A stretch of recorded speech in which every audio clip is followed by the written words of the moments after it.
પ્રમાણેની કાર્યવાહી હશે। બિલકુલ, હમણાં સવારે જ જ્યારે પૂર્વ વિંગ કમાન્ડર વિજય કર્ણિક મારી સાથે જોડાયા હતા ત્યારે એમણે કહ્યું હતું કે ભારતની આ તો શરૂઆત છે આતંક સામેની, પરંતુ આગળ પણ આ પ્રકારની કાર્યવાહી ભારત કરી શકે છે, કારણ કે જે 9 ઠેકાણાઓ પર નેસ્ત નાબૂદ કર્યા છે એર સ્ટ્રાઇક કરીને એ શરૂઆત છે, પરંતુ હજુ પણ ઘણા બધા એવા લોન્ચપેડ છે પાકિસ્તાનમાં કે જ્યાં પાકિસ્તાનીઓ હજુ પણ ત્યાં સુરક્ષિત છે, મહેસૂસ કરે છે સુરક્ષિત પોતાની જાતને, અને હજુ પણ તેઓ ભારતમાં ઘૂસણખોરી કરી શકે છે।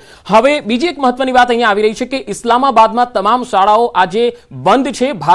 ભારતના જે એર સ્ટ્રાઇકના કારણે હાલ પાકિસ્તાનનું હવાઈ ક્ષેત્ર સંપૂર્ણપણે બંધ દેખાઈ રહ્યું છે, અને આતંકવાદીઓ જે છે એ અને સાથે સાથે ત્યાંના સ્થાનિક લોકો છે એમની અંદર પણ જબરજસ્ત ગભરાટનો માહોલ દેખાઈ રહ્યો છે, કારણ કે પાકિસ્તાન હવે ગભરાયું છે। જે રીતે પહેલા સંધ્યાએ કીધું કે ત્યાંના જે રક્ષામંત્રી છે પહેલા તો એવું કહેતા હતા કે અમે પરમાણુ અથવા અણુબોમ્બનો પણ યુઝ કરીશું, પરંતુ હવે તેઓ રડવા લાગ્યા છે અને હવે તેઓ કહી રહ્યા છે કે ભારત જો હુમલો હવે ન કરે તો અમે આગળ હુમલો નહીં કરીએ। પરંતુ હજુ મને એ શક્યતા લાગે છે સંધ્યા અને લુગ્ના એટલા માટે કારણ કે આ હુમલો થયો છે, પણ પાકિસ્તાન કદાચ વળતો પ્રહાર કરે તો ભારતીય સેનાએ હજુ પણ સજ્જ તો રહેવાનું છે, ને આજે સેનાએ પણ કહી દીધું છે કે વળતો પ્રહાર જો થયો તો એને યુદ્ધ માનવામાં આવશે।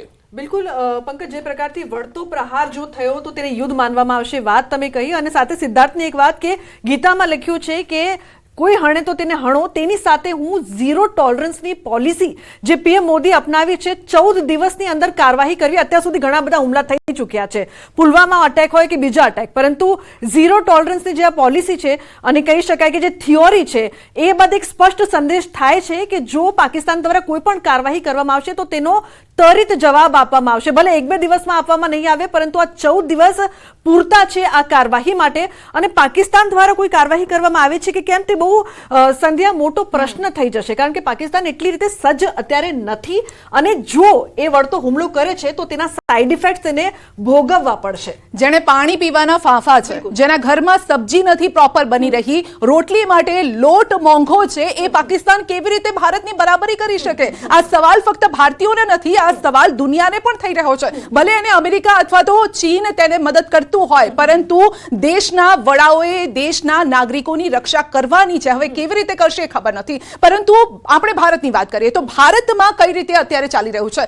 ભલે ઓપરેશન સિંદૂર કરવામાં આવ્યું, પરંતુ ત્યાંથી ભારતીયો અટક્યા નથી, ભારતીય સેના અટકી નથી, અથવા તો ભારતનું મનોબળ ત્યાંથી અટક્યું નથી।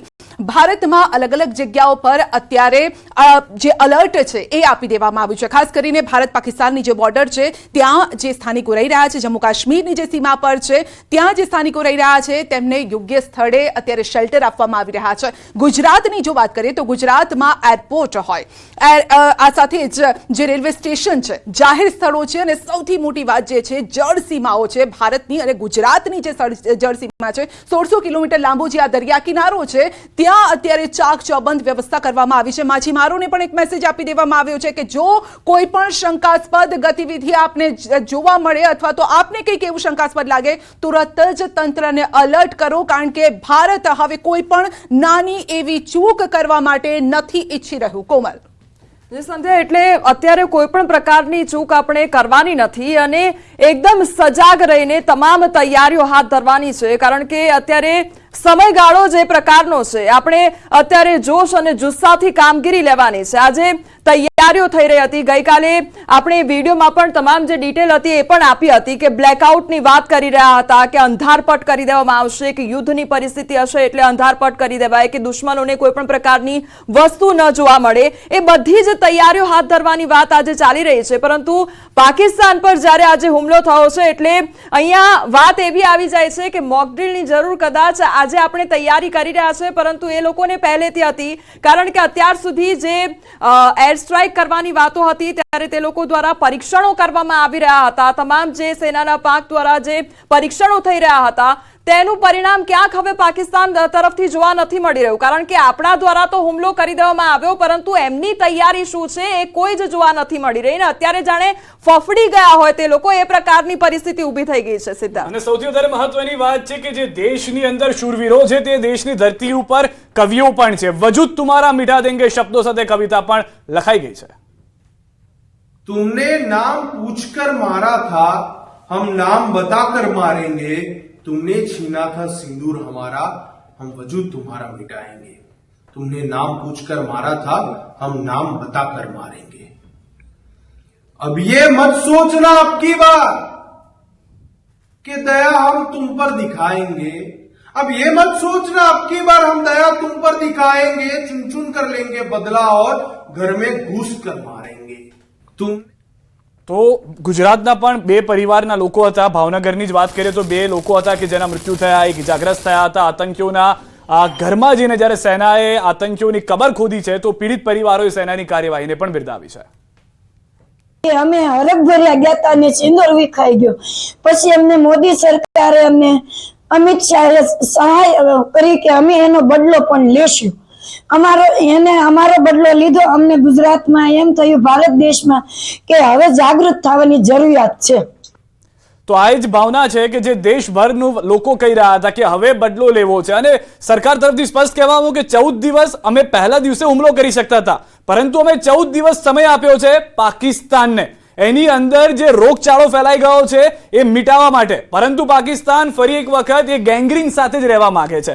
પાકિસ્તાનને આદત છે કે અમારે ત્યાં આતંકીઓ આવે, આતંકીઓ મોટા થાય, પછી આતંકીઓ અમારા પર હુમલા કરે અને અમે ચીન અને અમેરિકા પાસે જઈને ભીખ માંગીએ કે આતંકીઓ અમને મારી નાખ્યા. બલુચિસ્તાન તો સંભાળાતું નથી. બલુચિસ્તાનમાં 90 સૈનિકો ગઈકાલે પાકિસ્તાનના મારી ગયા અને ભારતને મારવાની વાત કરવી છે, તોપખાનામાં નામ લખાવવું છે પણ છે નહીં. એ વાત જે છે અહીંયા જોવા મળી રહી છે.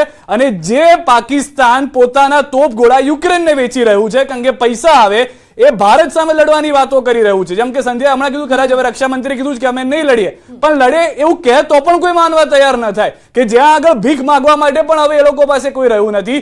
ફાફ જેવું દેશ પણ તેને જો બંધ કરી દેતું હોય અથવા આખું ઓર્ગેનાઇઝેશન જો તેને બંધ કરી દેતું હોય તો પાકિસ્તાન જશે તો જશે ક્યાં? અંતે બાપ પાસે આવવું પડશે. બાપ કપૂતને નકારી ચૂક્યું છે, કહી ચૂક્યું છે કે તું કપૂત છે, તારે હવે અમારી સાથે કોઈ સંબંધ નથી. અને તેના કારણે આવા આતંકીઓ પંકજ જોવા કદાચ મળતા હોઈ શકે છે. બિલકુલ, આ એક ચૂટકી સિંદૂરનો બદલો ઓપરેશન સિંદૂરથી લીધો છે અને ભારત સરકારે ખરેખર ખૂબ જ સૂઝબૂઝ વાપરીને આ હુમલો કર્યો છે પાકિસ્તાન પર. એનું કારણ એ છે કે જેટલા પણ આતંકીઓ પહેલા ઓપરેશન સિંદૂરની આરતી અત્યારે આવી રહી છે. હાલ આપ તસવીરોમાં જોઈ રહ્યા છો. ઓપરેશન સિંદૂર ને લઈને દેશભરમાં જ્યારે ઉત્સાહ છે, જય જવાન અને જય કિસાનના નારા થઈ રહ્યા છે, ત્યારે આરતી પણ અત્યારે દેશવાસીઓ કરી રહ્યા છે. આ તસવીરોમાં જોઈ શકાય જય છે. મોદી પણ થઈ રહ્યું છે. નરેન્દ્ર મોદીના ફોટોસ પણ છે ત્યાં. પંકજ, બિલકુલ, દેશવાસીઓ હાલ ભારતીય સેનાની આ કાર્યવાહીથી ખુશખુશાલ જણાઈ રહ્યા છે અને સવારથી જ આતશબાજી થઈ રહી છે. જય હિન્દ અને જય જવાનના નારા લાગી રહ્યા છે. અને જે રીતે 15 દિવસ આપણે આજે સમય જોયો હતો, જેમાં યુએઈના પ્રવાસી જ્યારે પીએમ મોદી હતા અને એ પ્રવાસ તેમને ટૂંકાવીને જ્યારે દેશમાં પરત ફર્યા ત્યારે બેઠકોનો દોર શરૂ થયો. એનએસએ હોય, રક્ષામંત્રી હોય કે સેનાના ત્રણેય પાંખોના વડા હોય, આ તમામ સાથે દરરોજ 24 કલાક પછી વારંવાર બેઠકો થતી હતી.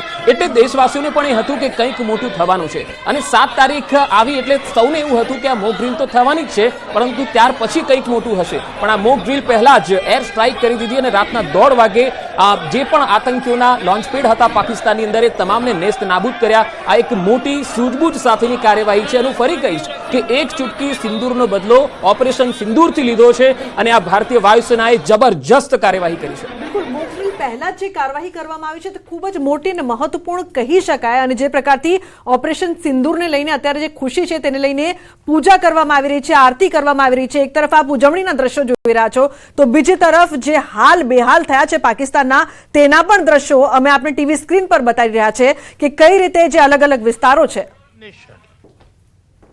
It is a declaration of curiosity, courage and collective progress. Declaration of curiosity, courage and collective progress. India's space journey reflects